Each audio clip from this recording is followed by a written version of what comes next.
Damos inicio entonces a la tercera mesa redonda de este encuentro, que se llama Proyecto Reconectadas. El proyecto Reconectadas, Mujeres de la Población Angela Davis, codiseñando y apropiándose de una Internet comunitaria y con perspectiva de género. Este proyecto busca generar, en conjunto con las mujeres de la agrupación Las Pobladoras de Recoleta, un proceso de generación de capacidades y competencias digitales y propone una mirada de empoderamiento, autogestión, autonomía, perspectiva de género y de derechos humanos. Las invitadas a esta mesa redonda son Patricia Peña. Patricia es docente de la Universidad de Chile, es también directora de la Fundación Datos Protegidos y coordina el proyecto Reconectadas. Junto con Patricia también va a estar Jocelyn Parra, que es la encargada de comunicaciones de las pobladoras de Recoleta. Esta tercera mesa redonda va a ser dirigida y también va a ser conversada por Enrique Rivera, que es el presidente de la Corporación Chilena del Video y las Artes Electrónicas. Hola, Enrique. Muchas gracias, Carolina, y muchas gracias también a Patricia, a Jocelyn por ser parte de esta conversación, por esta hermosa presentación que acaba de hacer Carolina también, porque creo que se instala justamente esta conversación en el corazón del encuentro, ya que nos interesa mucho conocer justamente lo que viene haciendo Patricia, a quien conocemos, respetamos hace muchos años, quien hemos ido siguiendo, valorando su trabajo en torno a justamente la democratización de los datos, de comprender que los datos no son algo naif, no son algo ingenuo, sino que están configurando la forma en cómo estamos transformando la democracia, la política, la economía. Entonces nos interesa mucho conocer el proyecto que está desarrollando en la población Angela Davis, junto con Jocelyn. De hecho, bueno, hay algo muy especial. Ayer Angela Davis desarrolló una charla con la Universidad de Chile, vuelve a conectarse, vuelve Angela Davis a aparecer justo en este contexto en el cual estamos en un proceso de transformación radical de nuestra política, de nuestra democracia, a partir de la creación de una nueva constitución, y creemos que justamente el proyecto que está haciendo Patricia en la población Angela Davis, junto con Jocelyn y todas las pobladoras que son parte de esto, es un ejemplo para poder integrar justamente en una futura constitución un empoderamiento y una soberanía de los datos en Chile. Entonces, Patricia, te dejo por favor para que nos cuentes de qué se trata, cómo se desarrolló el proyecto, cómo nació y cómo se está ahora proyectando hacia el futuro. Hola, primero que nada, Enrique, gracias por la invitación de la corporación y de este quinto encuentro. También, bueno, hola, Jocelyn. Es muy interesante porque nos estamos viendo muy seguidos, ¿no? Entre las pantallas, etcétera. Bueno, tal como tú lo explicabas y tal como lo presentaron, este es un proyecto que nace un poco en este contexto de emergencia, de pandemia. Se juntan varias cosas, ¿no? Desde la Universidad de Chile, desde el espacio académico que uno tiene en el ICI. El trabajo con Recoleta viene un poco desarrollándose hace mucho tiempo a través de la Universidad Abierta de Recoleta. Hemos hecho una serie de talleres, conferencias, charlas, por lo tanto ahí hay una vinculación muy fuerte con ese espacio. Yo además debo decir que soy también vecina de la comuna, en otro sector que es muy distinto, donde estamos trabajando con la población, y cuando entramos en la pandemia, ¿cierto? Cuando entramos en estos procesos de confinamiento, quizá el punto que activó de nuevo en muchos de quienes habíamos estado quizás hace 10 años atrás trabajando, acompañando y desarrollando proyectos en lo que es el cierre de la brecha digital, es decir, la cuestión básica de cómo efectivamente Internet llega a instalarse en nuestras comunidades y sociedades como una tecnología que lo va copando todo. En 10 años obviamente Internet se ha instalado, particularmente desde el uso de las redes sociales y en el uso del teléfono móvil, en la cotidianidad de mucha gente, de muchas personas en todo Chile, que hace 10 años no teníamos. Sin embargo, en la pandemia viene a reflejarse una cuestión y hay un diagnóstico muy fuerte, y yo digo siempre como es como un tsunami, una cachetada que nos pegó en la realidad, y que es que efectivamente volvimos a ver que sí había brecha digital de acceso, de uso, de competencia, de alfabetización en una buena parte de todo nuestro país en distintos sectores. Por lo tanto, entre comillas, en esta situación de emergencia, ¿cierto? El hecho de no tener acceso a la conectividad, a una conectividad buena, el darse cuenta que a veces tu conexión con Internet depende de un teléfono móvil, depende de un plan de datos muy malo, estaba poniendo trabas fuertes en la vida de un montón de mujeres y de niñas, ¿no? Las imágenes que tuvimos en los primeros meses de niñas subidas arriba del techo para poder tener su clase online, su clase, digamos, de transmisión, y también ver después, en los siguientes meses, la cantidad de personas que seguía haciendo filas porque sencillamente no tenía conocimiento de cómo hacer un trámite online. Y eso en realidad activó en este equipo que desde la universidad y desde la Fundación Datos Protegidos veníamos de alguna manera tratando de aportar en el debate hace un buen rato, que era cómo poder empezar a mirar de nuevo soluciones desde la base comunitaria, ¿vale? Porque acá hay obviamente también una mirada que tiene que ver con las empresas, con las políticas públicas, etc. Tuvimos la oportunidad de postular un fondo, y acá tengo siempre que agradecer a quienes creen en los proyectos. Justo a mitad de año se abre el fondo Juntas en Acción, que es un fondo que abrió Comunidad Mujer junto con aportes de la Unión Europea, y era un fondo efectivamente que estaba focalizado en proyectos de apoyo y de emergencia hacia comunidades de mujeres durante la pandemia.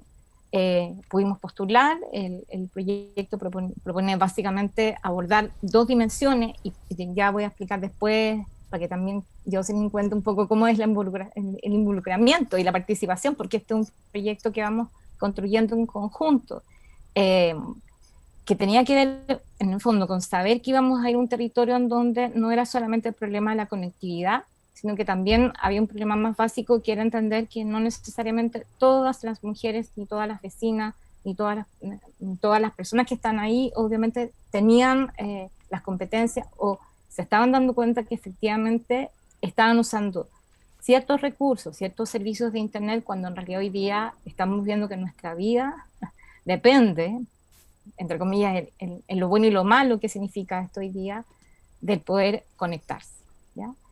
Así que eso es en resumen un poco el espíritu, la base del proyecto.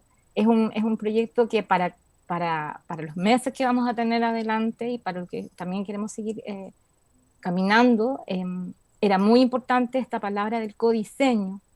A diferencia de otras propuestas, la idea no era llegar como traer la solución así de arriba para abajo.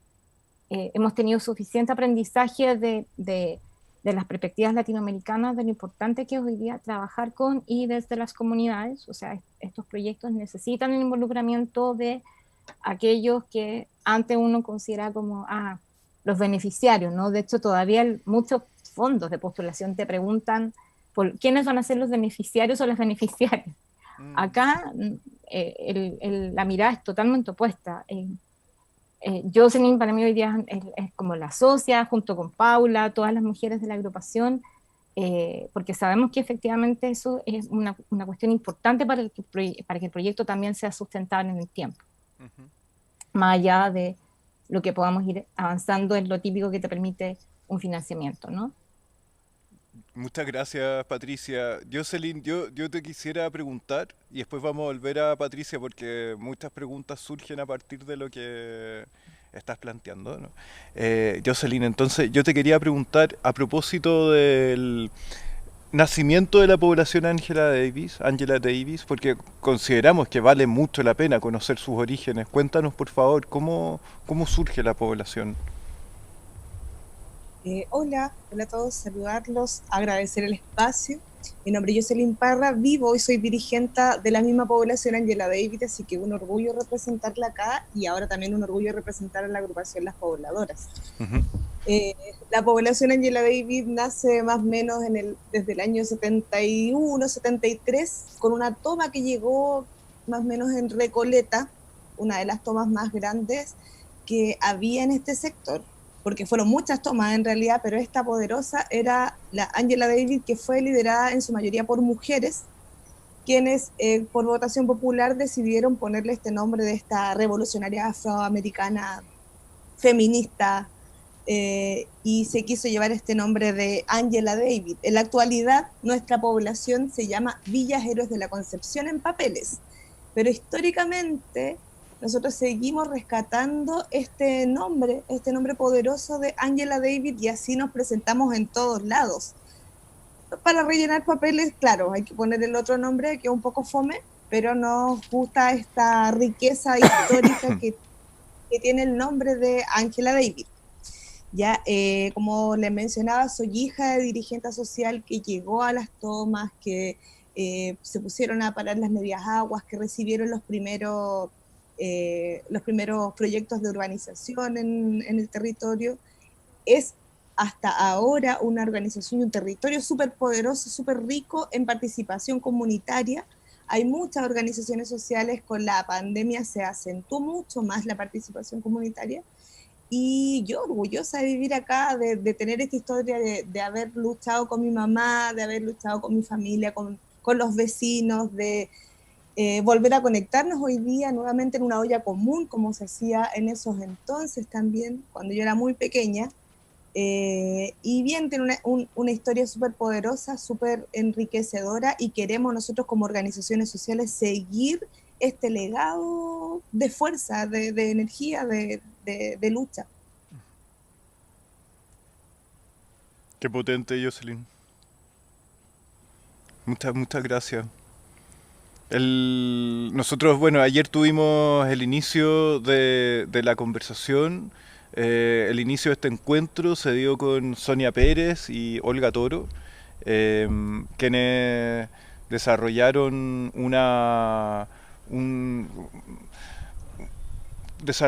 digamos, como un contexto para poder comprender justamente qué está pasando con respecto a nuestra salud mental y la pandemia, qué está pasando con la salud mental y el uso de Internet, de las redes sociales, ¿no? Y una de las cosas más potentes que se elaboraban era la posibilidad de generar una solidaridad, pero que poníamos en cuestión también qué pasa con esa solidaridad que muchas veces en Chile no es recíproca, ¿no? Entonces yo, por ejemplo, vi cuando se quemó la población Violeta Parra que inmediatamente ustedes activaron redes de solidaridad, apoyo con esta otra comunidad que había sufrido justamente la destrucción completa de sus viviendas, ¿no? Ese sentido de solidaridad, Patricia, ¿cómo consideras tú que puede ser potenciado a partir del uso de redes sociales, de tecnologías? ¿Cómo nos reapropiamos de las tecnologías? ¿Cómo recuperamos Internet, ¿no? Para justamente este tipo de iniciativas, más que el cómo entendemos Internet hoy día, cómo está tomado en el fondo, que es como un instrumento cultural, pero para la aceleración del comercio y la economía, y no para la aceleración o la armonía de las redes humanas. Sí, ese es como la esperanza, Enrique. Tú has puesto un tema que en realidad ha sido de permanente, como no solamente discusión en lo académico, quiero decir, porque claro, efectivamente en el último tiempo este diagnóstico de una Internet que se privatiza en manos de unas empresas que hoy día son las que nos ofrecen la mayoría de los servicios que las personas masivamente usan, o sea, las redes sociales, el buscador, etcétera, un Google que en realidad no es solamente Google, es una mega empresa.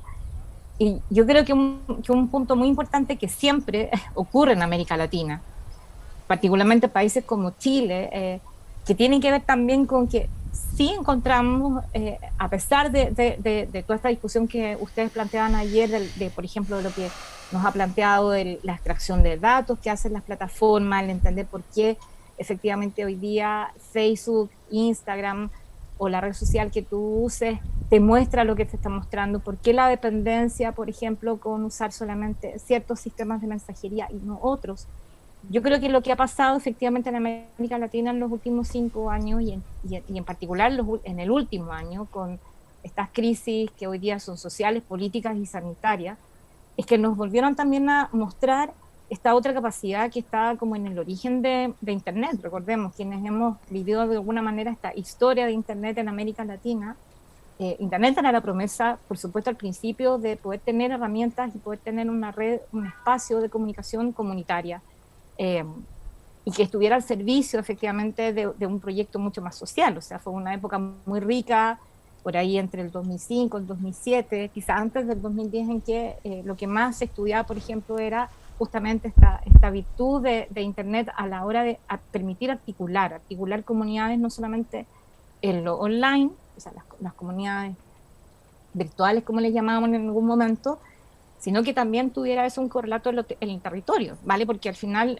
muchos de los movimientos sociales, de hecho, y particularmente, debo decir, el movimiento feminista, por ejemplo, va a tener un uso estratégico de todas estas herramientas de comunicación digital, que fue lo que permitió finalmente que el movimiento surgiera, ¿no? El Ni Una Menos, que finalmente en América Latina se despliega a través de los grupos de WhatsApp de mujeres, y así lo que ha pasado luego en el estallido social.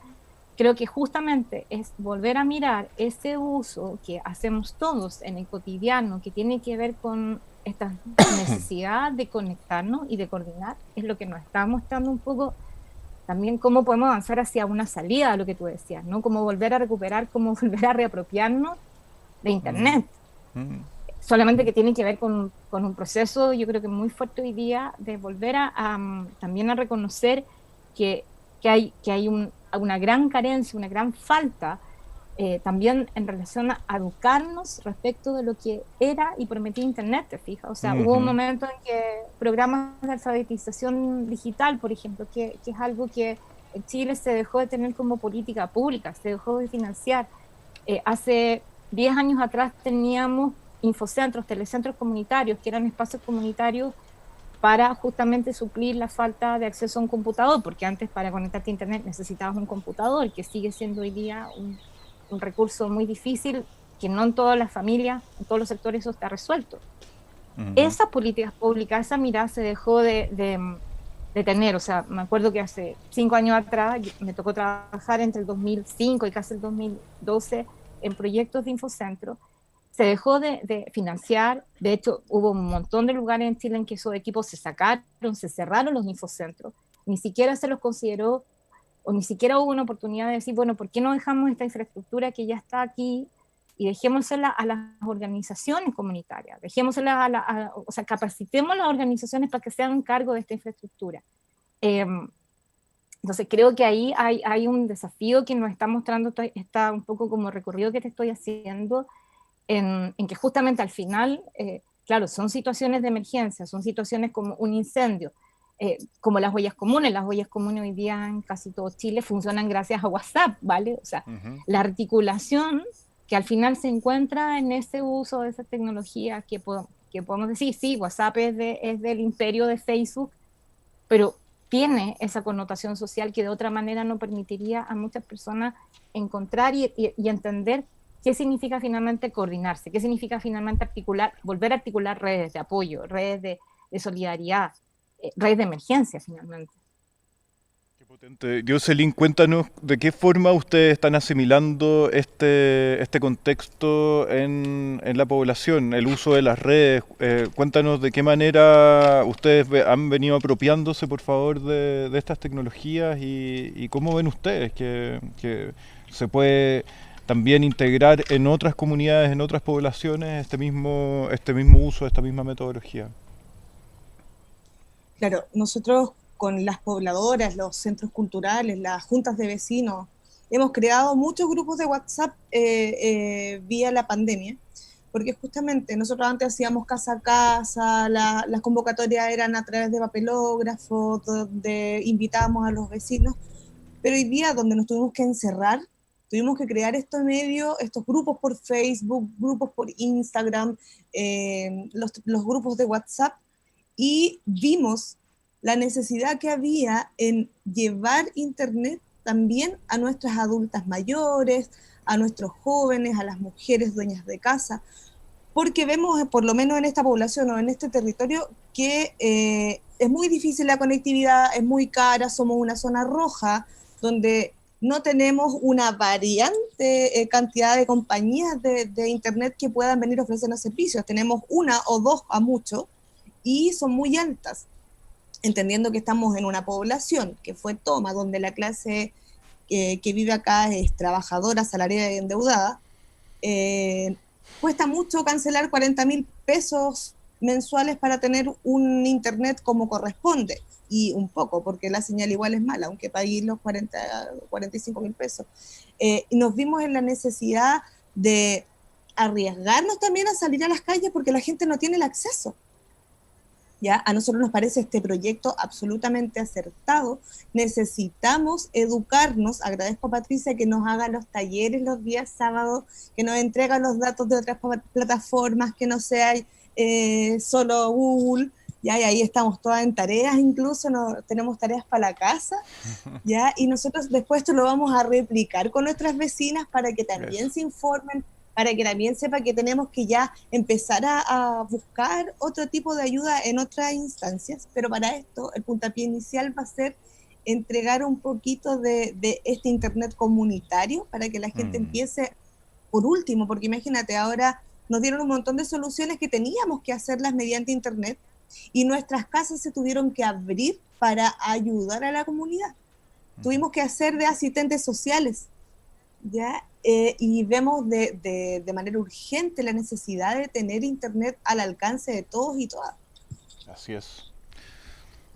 Bueno, muchas gracias por esta conexión. Es verdaderamente un real honor poder interactuar con ustedes, integrarlas en el contexto de este encuentro y también, bueno, nosotros merecer, ¿no? Merecer el poder desarrollar en conjunto con ustedes, tal vez en el futuro, proyectos que tengan que ver justamente con una alfabetización digital como la que está desarrollando Patricia y una brecha que no es tan solamente del hardware, del software, sino que también del lenguaje y de las maneras, las metodologías en cómo utilizamos esta herramienta y comprender también algo que fue muy importante en la conversación de ayer, que si nosotros no aprendemos a usar estas tecnologías finalmente nos terminan utilizando a nosotros, ¿no?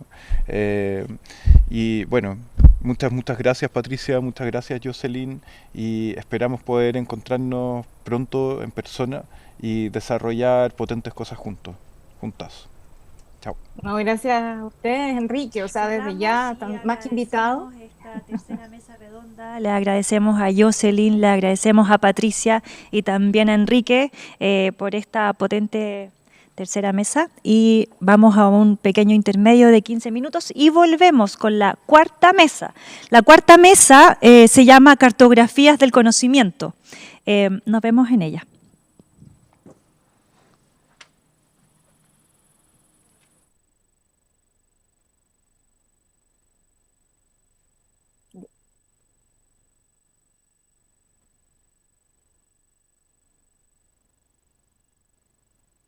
Listo. Estamos, ¿no? Oye, muchas gracias, Enrique. Yo